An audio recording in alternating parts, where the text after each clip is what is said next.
ជាបន្តទៅទីនេះសូមអញ្ជើញទស្សនិកជនតាមដានទស្សនាព័ត៌មានសេដ្ឋកិច្ចយ៉ាងហោចណាស់មានក្រុមអ្នករាំដែលសុទ្ធសឹងជាយុវវ័យប្រមាណជាង200នាក់បានចូលរួមសម្ដែងផ្ទាល់ជាមួយនឹងចង្វាក់រាំដ៏ពេញនិយមអមជាមួយចង្វាក់ភ្លេងកន្ត្រាក់អារម្មណ៍រួមផ្សំនឹងភ្លើងអេឡិចត្រូនិកដ៏ទាន់សម័យជូនសាធារណជនទូទៅដែលមកហាត់ប្រាណនិងអ្នកដំណើរទស្សនាកម្សាន្តកាលពីរសៀលថ្ងៃទី12ខែតុលាឆ្នាំ2013នៅសួនច្បារមាត់ទន្លេស្ថិតនៅក្នុងសង្កាត់ផ្សារកណ្ដាលខណ្ឌដូនពេញរាជធានីភ្នំពេញ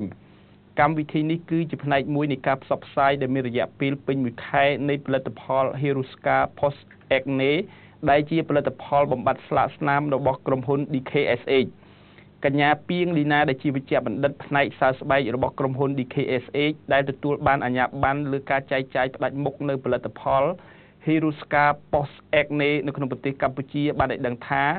បន្ទាប់ពីធ្វើការផ្សព្វផ្សាយអស់រយៈពេល1ខែរួចមកហើយនោះយើងក៏បានចាត់តាំងបង្កើតនូវកម្មវិធីកម្សាន្តនេះឡើងដើម្បីណែនាំដល់យុវវ័យដែលស្បែកមានជាតិខ្លាញ់បានយល់ដឹងកាន់តែច្បាស់អំពីផលិតផល Hiruska Post Acne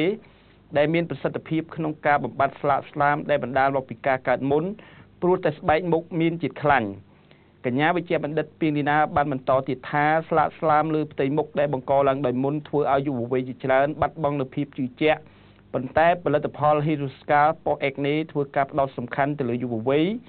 ជាមួយនឹងការព្យាបាលនិងការពារមុនជារៀងរហូតនៅបញ្ហាស្នាកស្នាមផ្សេងៗព្រោះវាអាចបំបត្តិស្នាមមុននិងស្នាមអុចខ្មៅនៃមុនព្រមទាំងការពារនឹងការកើតឡើងវិញនៅមុនថែមទៀតផងបើតាមកញ្ញាវិជ្ជបណ្ឌិតពីងលីណាកម្មវិធីនេះពេលនេះក្រៅពីការសម្ដែងក្បាច់រាំដោយក្រុមយុវវ័យក្រុមហ៊ុន DKSH ក៏មានតាំងបញ្ចូលគ្លីនិកក្នុងរថយន្តចល័តដើម្បីទទួលពិនិត្យនិងគ្រោះបញ្ហាស្បែកមុខនិងរបៀបនៃការប្រើប្រាស់ផលិតផល Hiruska Post Acne ដែលឥតគិតថ្លៃពិសេសអ្នកចូលរួមទាំងអស់ក៏នឹងទទួលបាននូវវត្ថុអនុស្សាវរីយ៍ពីផលិតផល Hiruska Post Acne នៅនឹងកន្លែងប្រពៃពិធីផ្ទាល់ភ្លាមៗផងដែរគួរបញ្ជាក់ថា Hiruska Post Acne គឺជាផលិតផលរបស់ប្រទេសស្វីសមានប្រសិទ្ធភាព 100% ក្នុងការប្រឆាំងនឹងបាក់តេរីនិងបំបត្តិជាតិខ្លាញ់ពីព្រោះវាមានសារធាតុផ្សំនិងរូបមន្តពិសេសសម្រាប់ការស្រូបយកយ៉ាងរហ័សរបស់ស្បែកដែលមានផ្ទុកនូវរូបមន្តពិសេសដទៃទៀតដូចជា MPS, Allium